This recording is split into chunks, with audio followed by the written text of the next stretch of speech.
The Dodgers have been an organization that has built their team around deferred money. Now, every team could use the deferred money. I know that's what Jabba's going to say. I know that's what everybody will say. Every baseball team could use the deferred aspect of the game. Well, why haven't other teams done it? And if there have been teams that have done it, they haven't done it as much as the LA Dodgers have. And why?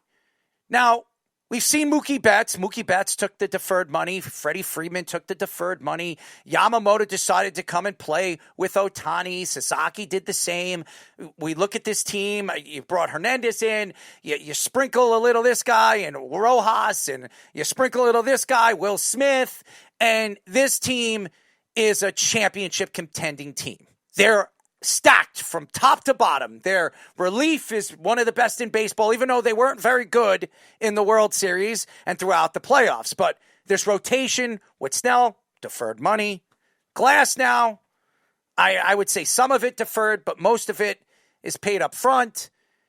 This is a team that built their dynasty and winning around money and paying players to come here and honestly make a deal, spin the wheel and make the deal and say, you know what, come here, we'll give you $10 million and 20 years from now or 12 years from now, we'll pay you the rest of the money. You're going to get endorsed, you're going to get rings, and we're going to become a dynasty of an organization, and you're going to have a chance to really be a part of something special. Now, everybody's going to look at this and they're going to say, well, didn't the Yankees do that in the 90s? And we've said this over and over and over again. The Yankees did not do this in the 90s. And if we want to go back and we look at the 90s, the Yankees didn't win their first title until 96.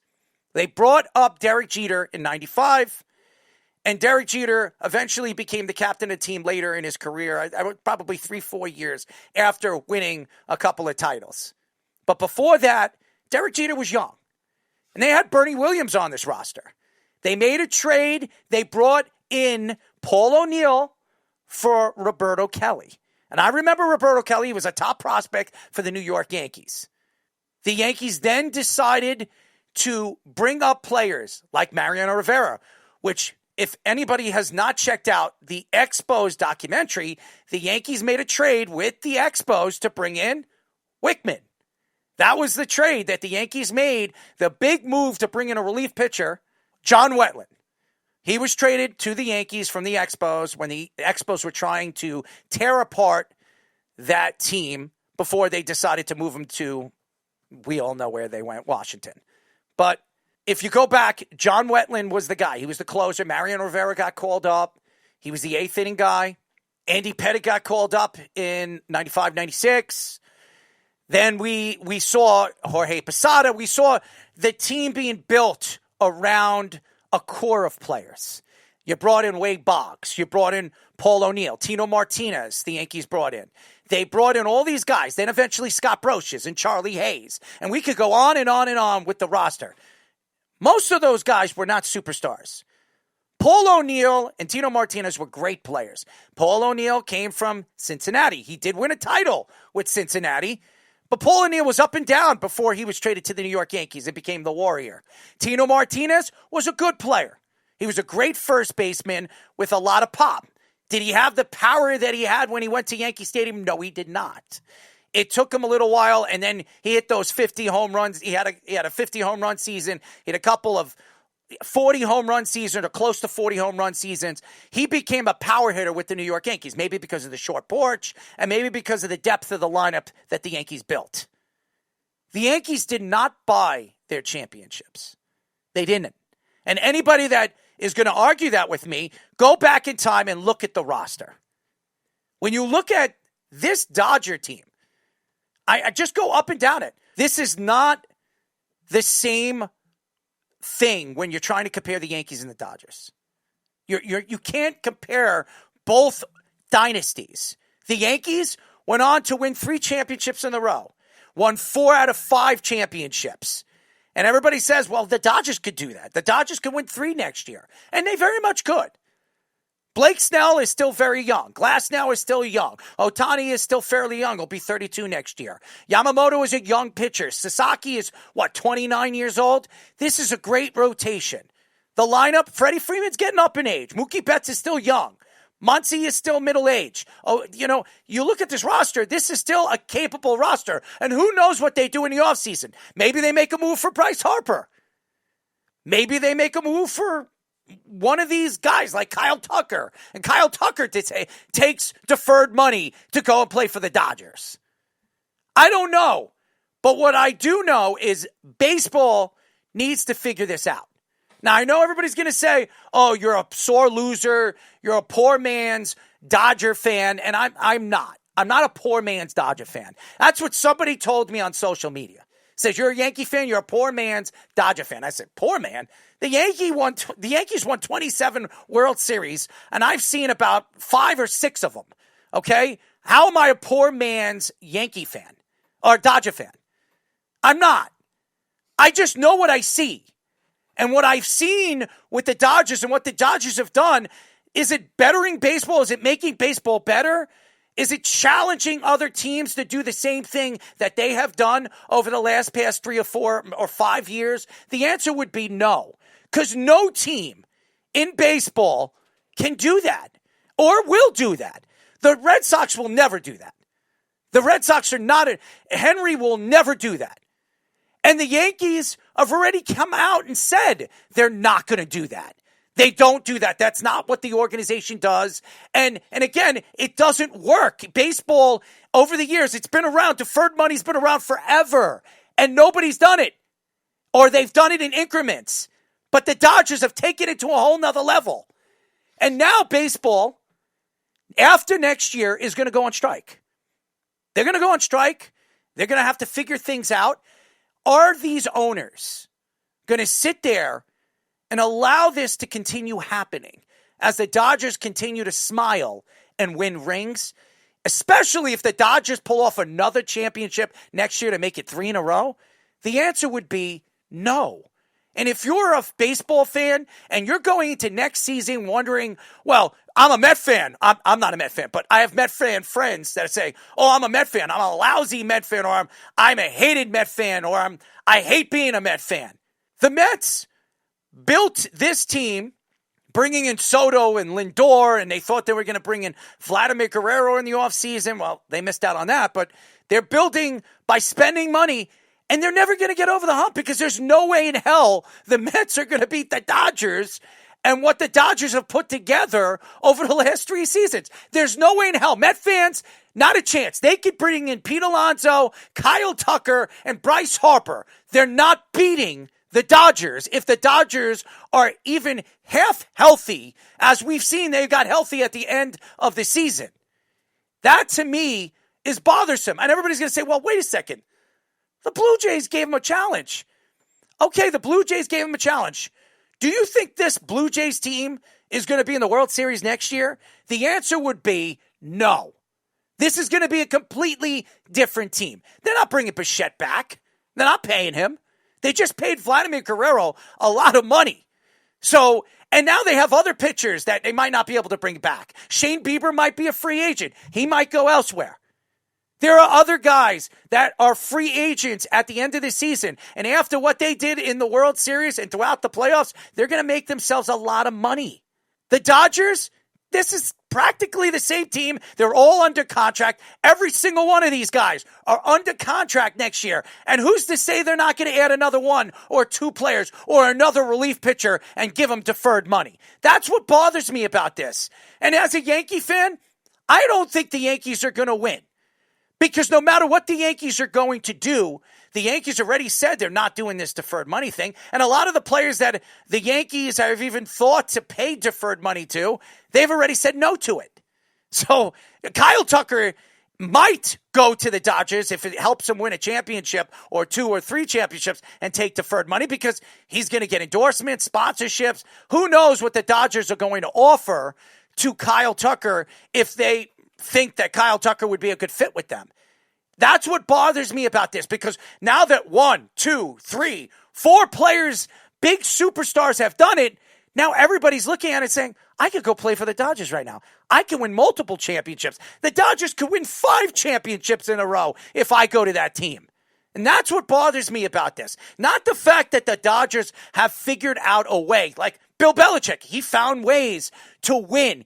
He found ways to trick the rule book to work in his favor. Even though it was legal, a lot of coaches didn't think it was legal. But he found a way to make it work for the Patriots, make it work for him. And this is the same thing the Dodgers have figured out. Hey, this has been around for a long time. The Tampa Bay Rays did it for years with the shifting. Madden was the king of it. Shifting's been around forever, since the 50s and the 60s. Joe Madden decided, hey, you know what? I'm going to do it. I'm going to completely build my defense and my team around shifting around the ballpark. I am going to look at analytics, and I'm going to use the analytics to make sure that I could defend against every single player that comes to my ballpark or any other team's ballpark. And that's why the Rays were so successful over the years when Joe was there. And they're still using it.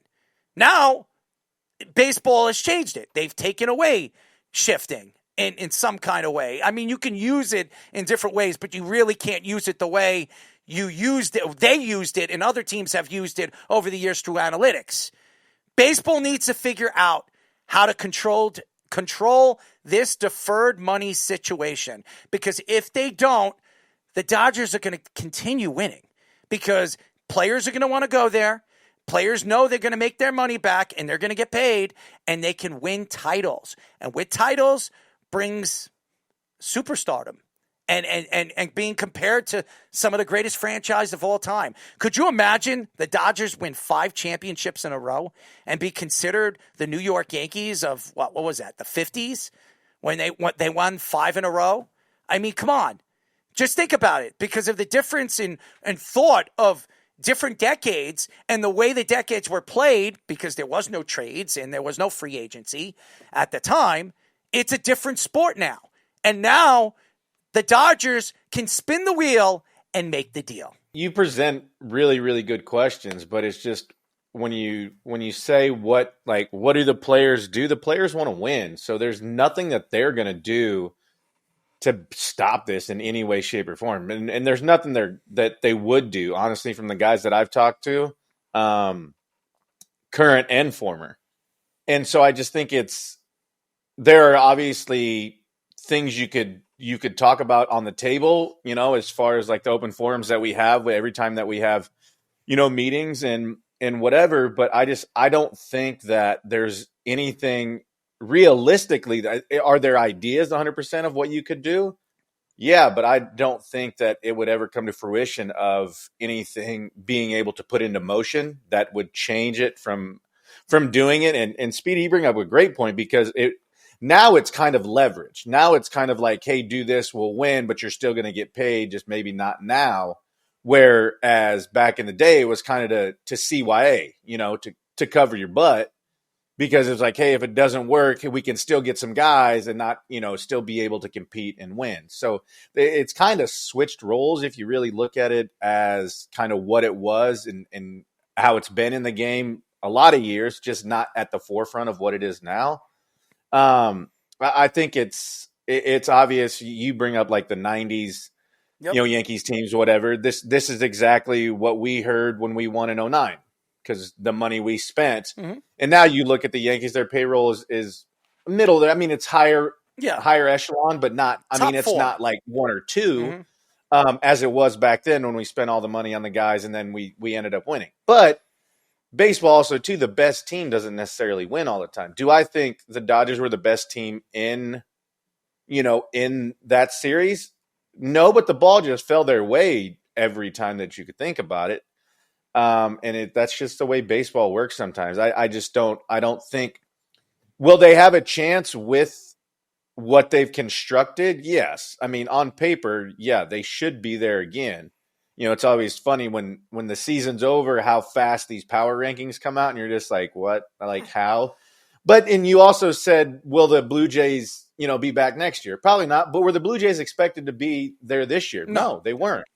So you just, it's kind of tough as a player. And that played for a little bit, but as a fan of baseball for longer than I would ever play the game, no matter what, I don't hate it, and I know some people will. And I think what also now, like, the more I take a step back and take like the baseball part of it away, other than the championships, whatever, the guys that are doing it are really, really likable guys. Freddie Freeman's great. You look at Kershaw, and obviously Kersh didn't take whatever, but he stood by these guys, and like you root, like these aren't the AJ Przinsky's, and I don't know AJ personally, but he's one of those dudes you hated that when you played against him, but you loved him on your team. But all these guys you root for, and you see, all the things that they've done and how, they've came together, and you look at a guy that hadn't hit a homer, September was the last time Rojas hit a homer, and you don't expect him to. Will Smith, it was Will Smith, and he is that. So, do I think it's good for baseball? Yes, I do.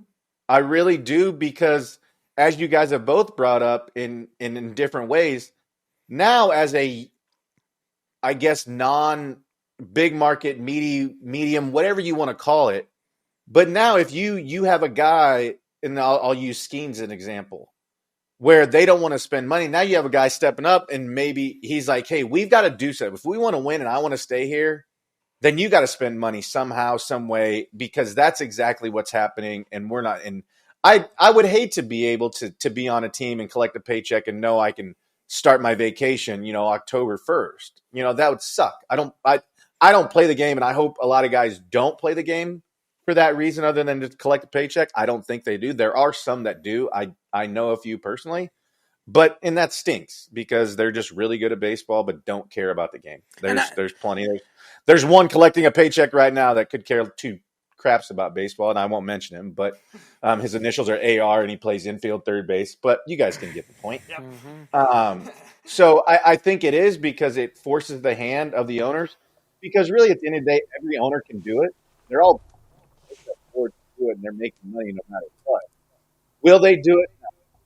Do people view it as it's bad for the game? And I can see why. I'm not disagreeing that there aren't parts of it where it does, because now it's like it just sucks as parity in the game, and we've seen it where it's like, okay, you expect these things of like the teams that are supposed to be in it all the time. And so it's really one of those good in certain contexts and bad in other contexts. I don't know if there's a way to regulate it. I really wish there was kind of more, like, I guess you got a limit to how much you could spend a year for like a deferred money. If there was, and I guess the only, what is the way to say it? Like, not a cap, but like, hey, every team has this. It's kind of like the way you go above the luxury tax, right? Every team gets a certain percent of it. Now, just because they spend so much, do they get to spend more, or does this team that didn't spend, or I don't know the right way, or do you brainstorm and just round table it up and throw ideas and see what happens? Are you thinking like a budget of like 5 years of deferred money and you get to use it in increments type thing? Like any structure, as far as whether you do it over time or you do it over like year to year, and if you don't use it, like, is it like, remember rollover minutes? Do you get to roll that over into next year because you didn't use it, or hey, if you don't use it, you lose it? So I honestly, I don't know what would be better for the game. I like it because it forces the hand sometimes of the owners to try and do certain things. But I also like, if you're a player and wants to win and you get to play with the Mookie Betts and the Freddies and the Yamamotos and Ohtanis, sign me up. If I'm making $4 million less, but I'm still going to make it on the back end and I want to win and have a really good clubhouse, then heck yeah, why would I not?